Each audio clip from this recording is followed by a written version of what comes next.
from grade 2W. Today we're going to talk about what causes peptic ulcers, whatever kind of ulcer it is, what are the causes, and which scientist risked his life to discover them. So meet Mr. Barry Marshall, who discovered this by risking his life. Marshall got too much patients who complained of severe tummy ache. So he decided to put an end to this.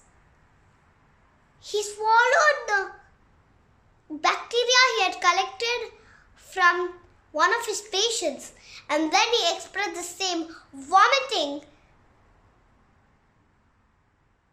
and other symptoms that his patients did. Soon an upper GI endoscopy was taken in Marshall's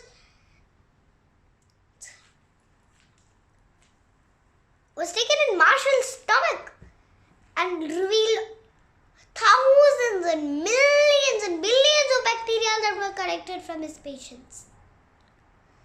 So let's see why this happened.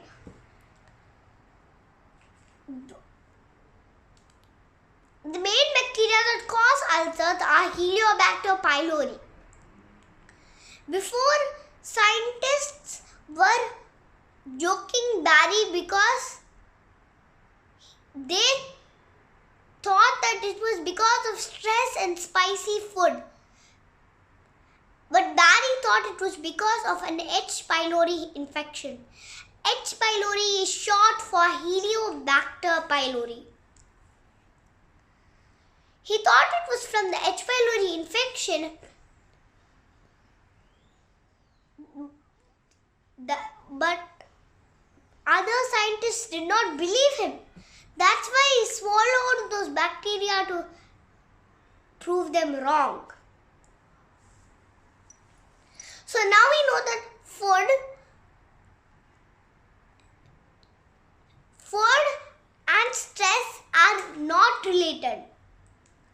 And now we know that less than 1% of cases come from too much hydrochloric acid.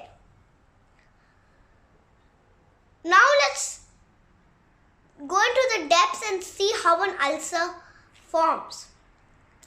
Now let us see how you swallow food. As soon as you chew the food,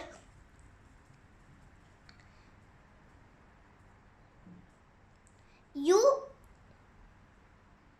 turn it into small pieces so you don't have to digest whole chunks of food. And also your saliva helps it in to make them more smaller. So they go down to your esophagus and to your stomach. You can check out my digestive system video if you want to learn more. Now, when it goes into your stomach, hydrochloric acid digests the food. Hydrochloric acid is a pretty strong acid. So how does your stomach survive getting digested itself, holding all this acid? Basically, our bag of acid simply contains a mucus layer on its smooth muscle, which prevents the hydrochloric acid from seeping in and causing any damage. Now, a damage in the esophagus is called an esophageal ulcer. A damage in the stomach is called a gastric ulcer, and the damage in the duodenum, the first part of the small intestine, is called a duodenal ulcer. So first, as I told you, the causes are a H. pylori infection, and the second cause is non-steroidal anti-inflammatory drugs. You can call them as NSAIDs. So first, if you take too much NSAIDs or have a Helicobacter pylori infection, the Helicobacter pylori on NSAIDs can slowly dissolve away the mucus layer in the stomach, giving a gateway for hydrochloric acid to seep in and cause an ulcer. This is called a peptic ulcer. But sometimes what can happen is it can seep through the stomach. It can seep through the lining of the stomach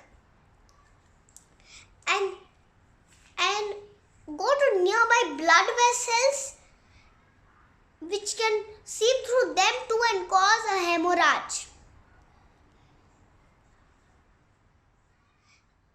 If it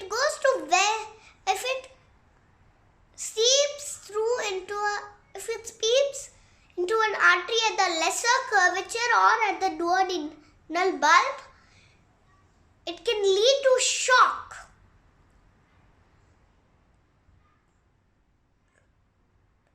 You